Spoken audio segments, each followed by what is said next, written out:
How's it going? Raymond from Good, Veriswap. man. How you doing, Raymond? I'm doing well. How about you? Nice to meet you, Doing Michael. wonderful, doing wonderful. Raymond, excited to talk to you tonight, and Yeah.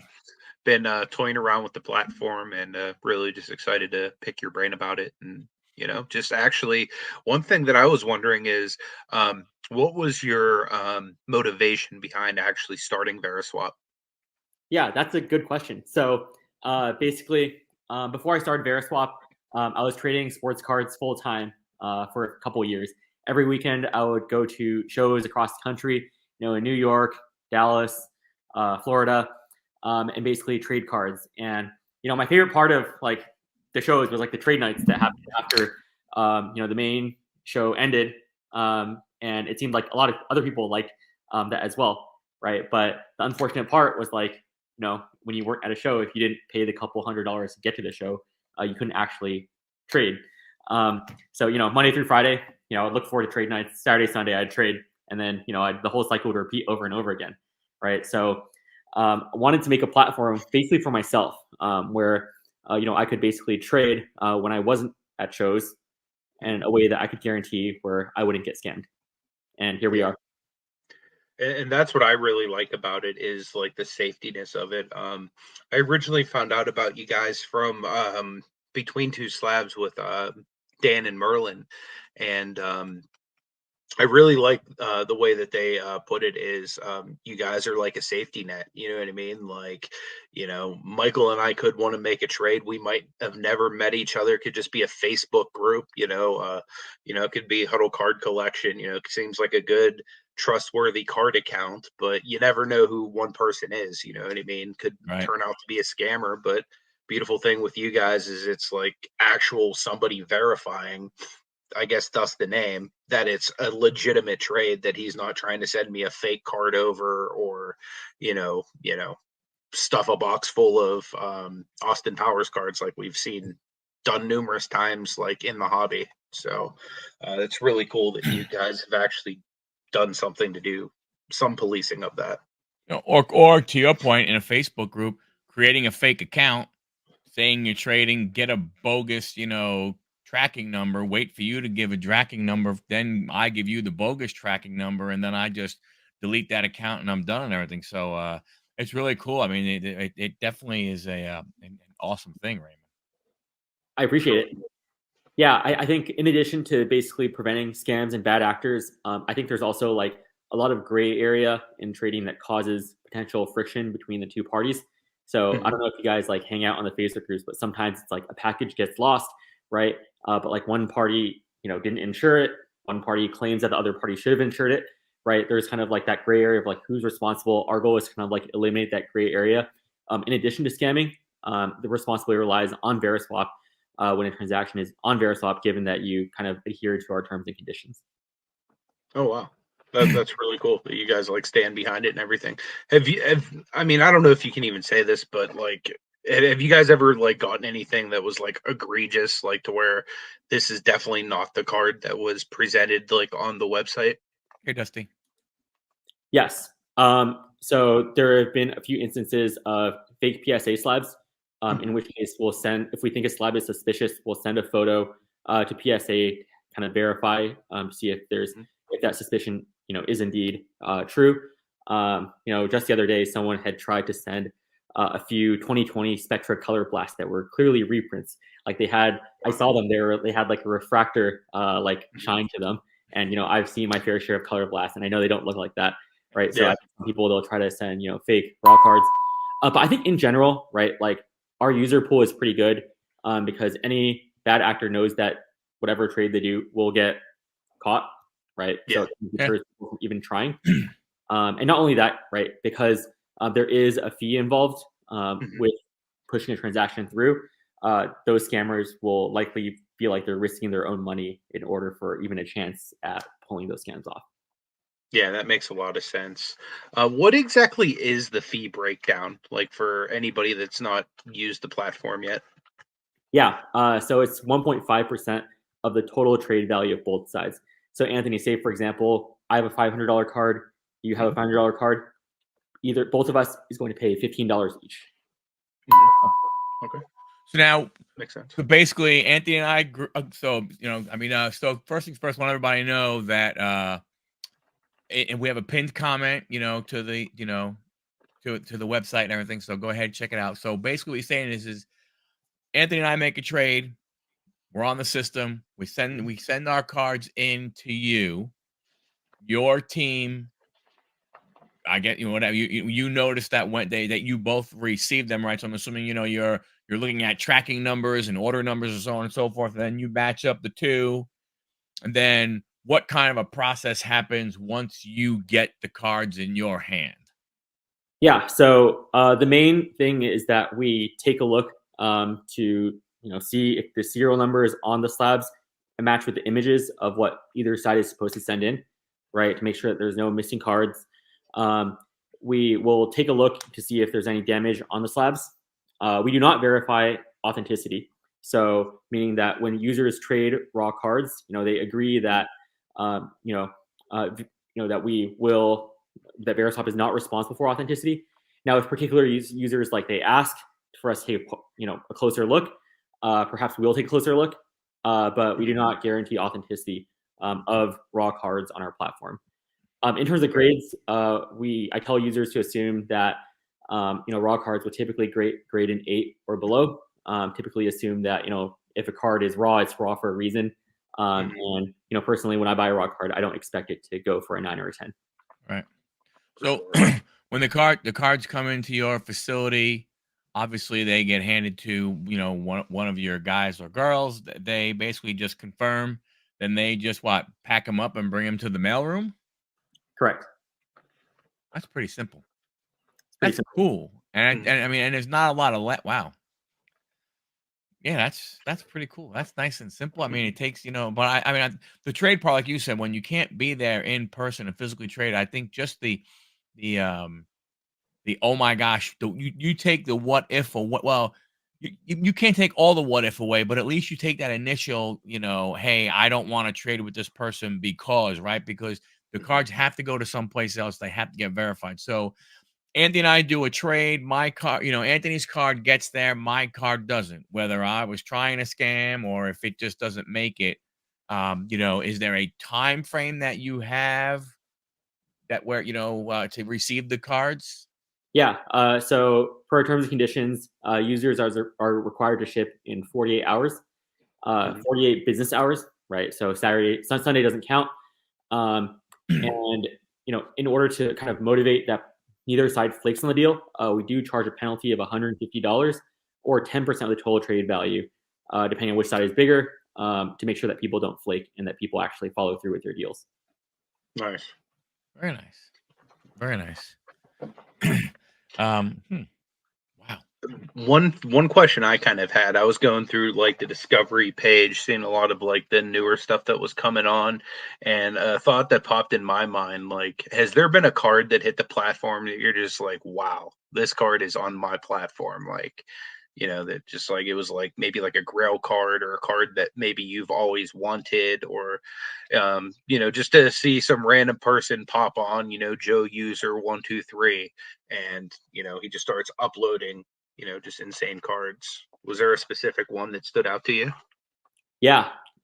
So there was a 1986 Fleer Jordan buyback auto out of 23. Nice. Hand numbered, massive card. Wow. Yeah, someone had listed it. I messaged the owner. I was like, nice card. And he was like, oh, I saw your platform. And he uploaded a few awesome tennis cards as well.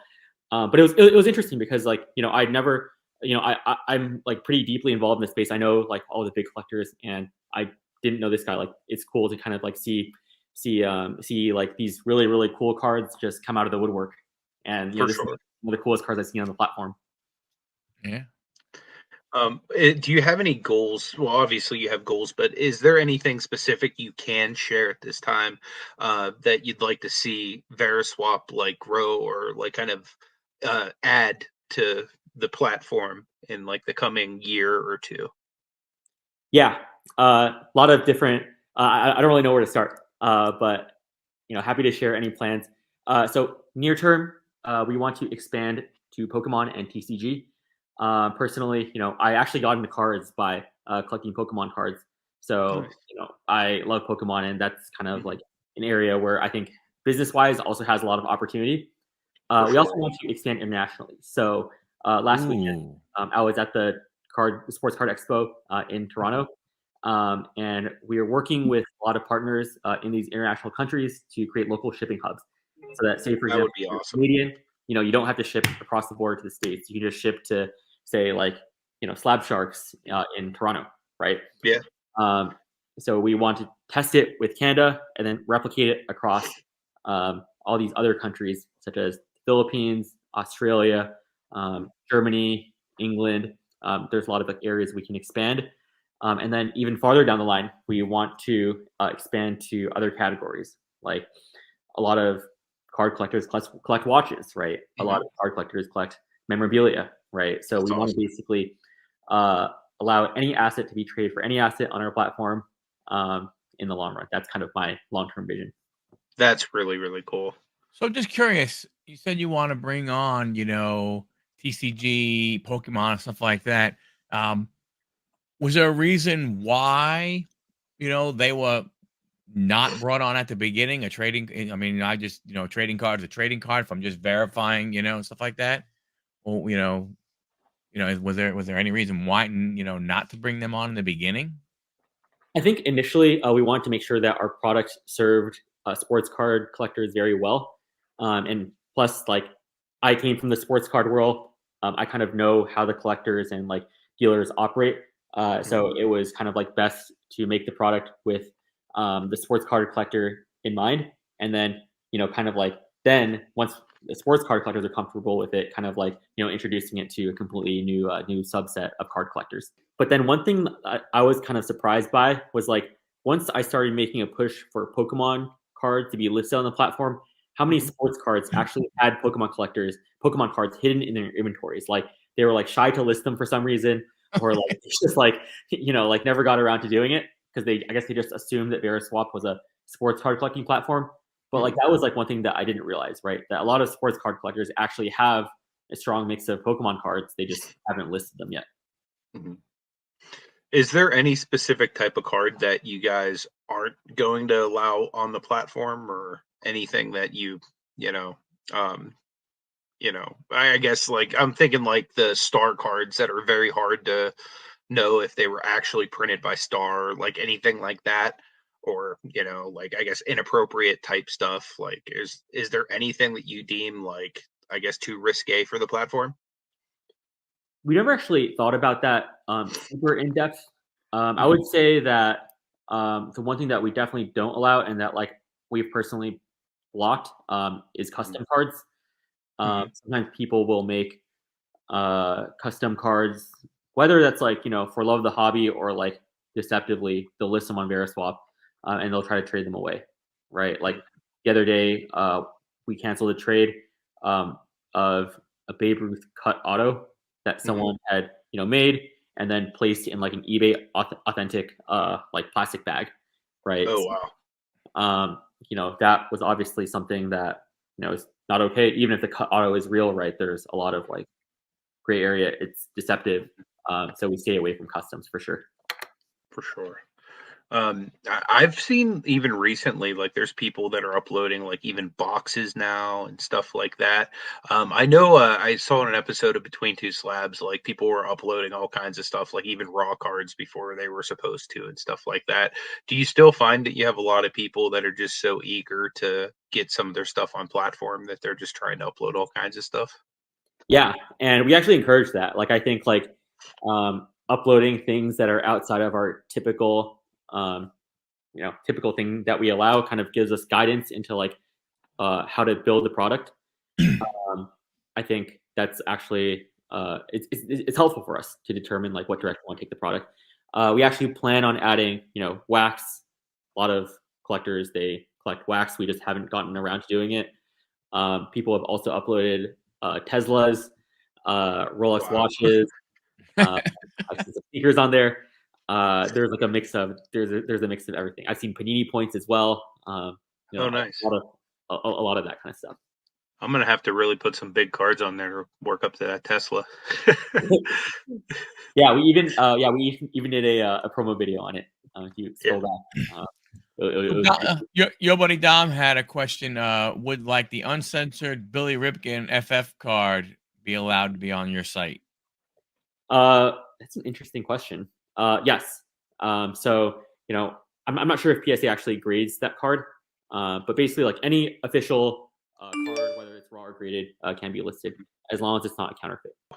Garrett, welcome. Thanks for coming here. Another one. We're a feature on mobile if the trading is international. So I guess, well, you can answer. I'm not going to. Yeah. Yes. So eventually we'll be adding little flags next to everyone's profile. Reason why that is important is because international collectors generally have like longer shipping times. So we want you to be understanding of that before you make the deal.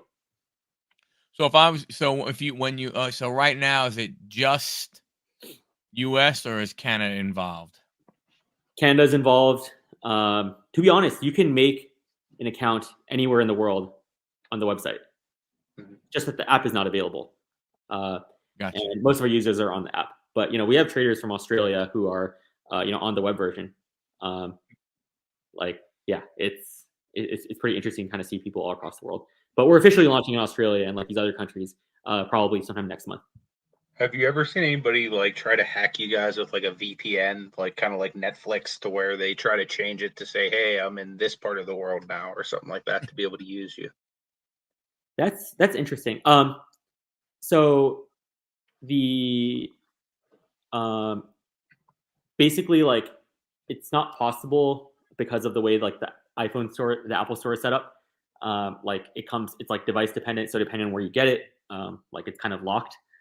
But like we have had like extreme circumstances where it's like some guy from Australia really wanted to use it, and he couldn't for some reason couldn't get the app download, so he like bought an entirely new phone so that he could like use it on the web version. So that was pretty interesting and pretty funny to me. I know you mentioned about hubs and everything like that. So would it be like, using Australia as an example, if I'm in the US, and I make a deal with Australia, do you anticipate kind of like, a bunch of different, is it still going to be as quick, or would it be like, hey, we're going to ship to Australia, once every 2 weeks, or over a 2-week period, we're going to collect all those cards that are going to our place in Australia, and from here in the US, am I shipping directly to Australia, or am I shipping to you and then you're going to Australia? It would be the second option. So you would be shipping to an American hub. Gotcha. And then the Australian collector would ship to the Australian hub. And then our Veriswap hubs would talk to each other to confirm that the packages are good. And then, your card would go to Australia, and then the Australian card would come to you. But generally, we found that actually international collectors like having their cards held in America for shipping reasons, right? And just for liquidity reasons, right? So people will a lot of international collectors we've noticed they actually hold the card, they'll actually trade it immediately sometimes. We have a lot of chain trading on our platform. So for example, if I trade you a Luga Prism PSA 10, Michael, you'll trade that immediately to someone else, and that person will trade that card immediately. It'll somehow change hands. It gets passed around a lot. Is what I'm trying to say. That's really cool that you guys are able to go ahead and handle that type of stuff without it having to come, right back to me, and then I, put it on mine, and I wait that I ship it back to you, and all that kind of stuff. That's really good. I feel like the hobby's needed a middleman like this for a long time to actually make sure people aren't getting ripped off. So it's cool to see that you actually did something about that. Yeah, I think in order to kind of find out whether or not the hobby needed it, if you go back to my Instagram post back in I think 2019. I was basically doing middleman services for people for free. There will be people would message me even months after I made the post. They would constantly request. So I was I guess there is kind of a need for it. And here we are a couple years later. Yeah, for sure. That's super cool to kind of see the elevation of it and kind of where you are now, and kind of where you guys want to go. What advice would you have to somebody that might be listening to this, that is thinking about hopping on the app? What are the type of things that you would say, hey, if you have this lying around, you might want to put this up, or as far as making trades with people, like any kind of advice as far as that goes? Yeah, I would say two things. First is price fairly. Okay. And that users generally appreciate it when cards are priced at comps, and it kind of saves everyone time, right? Like if your card's inflated by 30%, other person's cards are inflated by 30%, they're kind of like, is that back and forth adjustment that needs to be done? And it's kind of like a waste of time for both parties. And the second thing is like patience, right? Like I think we're obviously making the app to make it easily accessible, make it very easy for people to make deals. However, just because the nature of trading, there's just so many variables. It's not like cash where it's just like it's one variable and then you ask for more cash or less cash, right? Trading, the possibilities are literally endless, right? So, like I would say, like patience. It does take a while to kind of like land your trade, but I can promise that it'll be worth it. For sure. Especially if you're able to trade up to something big. I'm sure you probably have a bunch of people that end up with, specific cards that they never thought they'd have just by being able to trade for them, whether it's putting up part cash or just full trade. It's pretty cool. Exactly. Here's another one from Garrett. So I can make a trade, then immediately make trades without physically having the card sent to me first after the first trade. Yes. So the way it would work is like, say, for example, Garrett, if you just receive a Luca Prism base PSA 10, you can have it listed in your inventory. And say, for example, it does get traded away, right? You would just notify our hub, we would hold it, and then basically pass it on to the new recipient of that card in the second trade. That's a hell of a Nice. feature. Yeah, especially because you could probably just take the same picture and never even have to, worry about anything. You can just take the listing right from the other person. Exactly. Yeah. So it kind of saves the hassle of having to, take the photo yourself, upload the card from scratch, right? Like realize those things take time. So sure. want to minimize the effort. I really like the international features because I know that I've talked to a lot of people in Canada and they just get killed. Like I think like Toronto, I could like drive there in like 5.5 hours from Pittsburgh. You know what I mean? And like send something there, like I can get it to California in like maybe a third of the price, and it's considerably further. Yeah. Wow. Yeah. And like, I think another thing with regards to Canada is like, we also want to promote like trading within Canada because that's kind of also the reason like why we want to make a Canadian hub, right? Like a lot of hockey collectors are, based Oh yeah. in Canada. It makes sense that you have a hub there that could handle, that country and everything. Exactly. Yeah. I think like a lot of like these international collectors, they're true collectors, right? They don't really sell stuff. So if they trade stuff, they're not used to shipping outside of the country, right? So we want to make that like very foreign process not part of their equation, whether we're going to do a trade by just handling it ourselves. See if we can find the Jordan buyback. Oh, there it is. That's that one. That thing is 500. awesome. Wow. That is one of my favorite cards on the platform.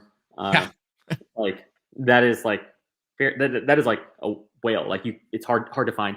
And so I mean, setting up account is super easy. I went ahead and went on there. I mean, it's super easy to do. You can set up online. You can set up on your phone, or I mean, both probably, right? You would want to do both and everything. And then is this yours, Anthony? Yeah, this is mine. So it's pretty much like essentially what it looks like. Some pictures are better than others. Don't judge me. I steal some from PSA. They take better photos than me, obviously. Now, what do you recommend that people use to get the trade value figure that you put in there? Yeah, personally, I use 130 point. I find that 130 point captures raw cards as well as graded cards and is pretty fast. So that's kind of like my personal favorite. I also recommend pricing based on like last comp. I know like there's kind of like this like debate in the hobby of like whether you use averages, whether you use last comp. But just generally from my experience, other people on the platform tend to weigh heavily in terms of like last comp. Okay. Gotcha. Cool. Do you think you'll ever have something built in to where it's like, hey, that's a Captain America, like automatically it was last sold at like, it's listed at 5, but last sold was 4.98, so it automatically drops down or something like that, or at least like a suggested price or something like that? Yeah, so we actually already have a suggested price feature. It's available on some of the more liquid cards and players that are traded more often. Nice. In terms of like it automatically updating, we're actually working with market movers, which is the Nice. card investor tool, and Yeah. linking with them to provide real-time pricing updates whenever there's a new sale of a particular card. As a team, we're always looking for feedback in terms of like figuring out like where our product is lacking and developing to round out those issues. Like that's how we got here today, right? So every Friday within the app, I make a post asking people to send emails about ways that we can improve, and we try to take that in mind when deciding where to take the product. In terms of like your question about flaking, Garrett, I would say flakes. Like it's hard to kind of like put an exact number onto it, but I would say like in my experience, the flaking has reduced a lot recently because we made those penalties heftier. Previously, we were only charging $100 for people who failed trades. But say, for example, if Tua has an amazing game on Sunday, and Dolphins get 70, that $100 doesn't really matter, right? Yeah. So we're hoping that by increasing the penalty to 150, that'll push people to follow through with their deals. And we actually plan on increasing that penalty even more to make sure that deals are 100% airtight and that there's absolutely no question that you'll get your cards once someone agrees to a deal. Nice. Yeah, because that's really true about from that standpoint, because you know how that is, right? You said somebody goes off on a big game or something like that. People who have their cards listed on eBay are automatically running there and starting to increase, or if there happens to be a sale, they may cancel and so on. So because I didn't get a chance to go ahead, and revise it or end that listing. So it's good that you're doing that type of thing to, I mean, look, hey, you agreed to it, right? How many people, if all of a sudden, if Tua gets hurt or I don't say that, but player A gets hurt, how many people are going to go out there, and reduce the value? You know what I'm saying? In that standpoint, right? A lot of them aren't going to go out there and do that, but they'll want to do it the other way. All of a sudden, the guy goes off and everything. Hey, let me go ahead and raise the price. Exactly. Yeah, and then usually the person who holds that card, they feel more hesitant to actually ship it. One other thing that we recently implemented is IP banning. So, say for example, if you flake on a trade, we will instantly ban your account. But not only that, we will ban your IP address. So if you try to re-sign up, using that same IP address, you won't be able to. Oh, okay. Wow, that's really good. Yeah, nice. Definitely really weeds out the bad actors or the just flaky people. Nice. Yeah, I think I think in my experience, like flaking not only like undermines kind of like that individual deal, but it kind of like undermines the entire trust of the platform, right? And then word spreads. Sure. It's not good for the person who got flaked on. It's not good for us. It's not good for the community. So we try to nip it in the bud by basically closing that out as soon as possible. Makes a lot of sense. Yeah. We're going to be coming up here on a half hour soon. And is there anything that we haven't touched on, Raymond, that you'd like people to know about Veriswap or just in general? Yeah. So I think in general, people are not used to trading online. So I encourage you to just download the app, give it a spin, and do 1 or 2 trades, kind of like to get the hang of things. Promise you that it'll be worth your time, and that you'll find the process very, very fun and rewarding. Awesome. One thing, you just hit me when you said log in.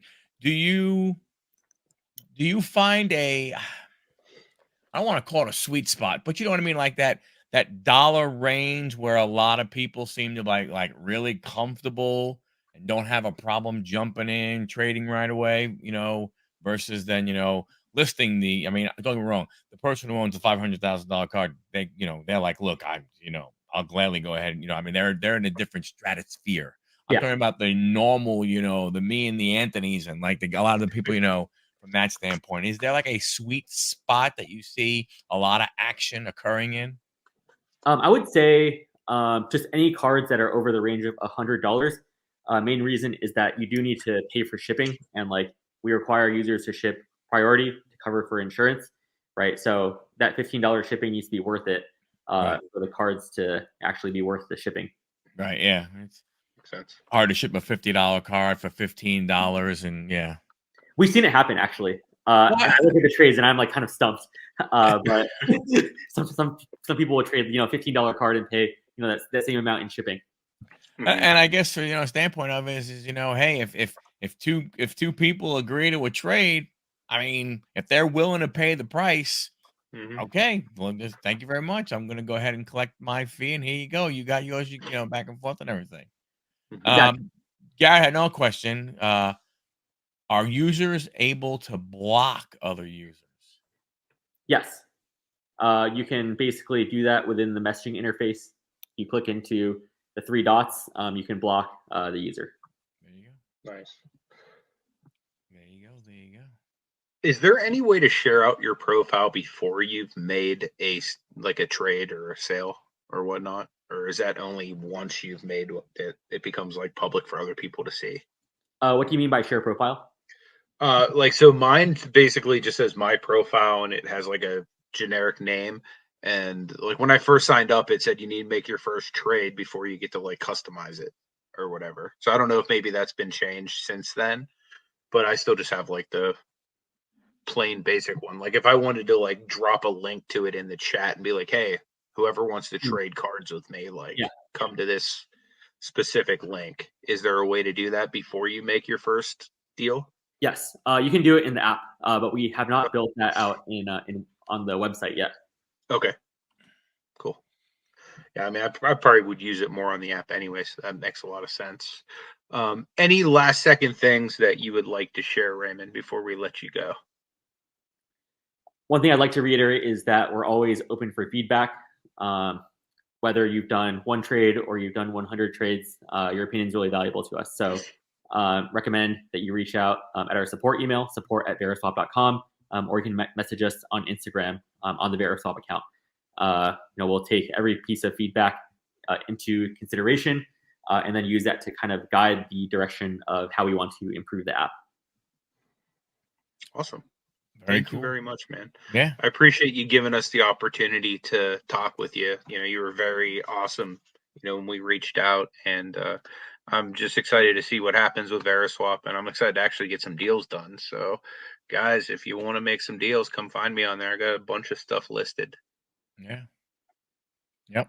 So, awesome. Let me know how it goes, and I appreciate you guys having me. Absolutely. You got it. Yeah. Thank you, sir. Thank you. Have a great one.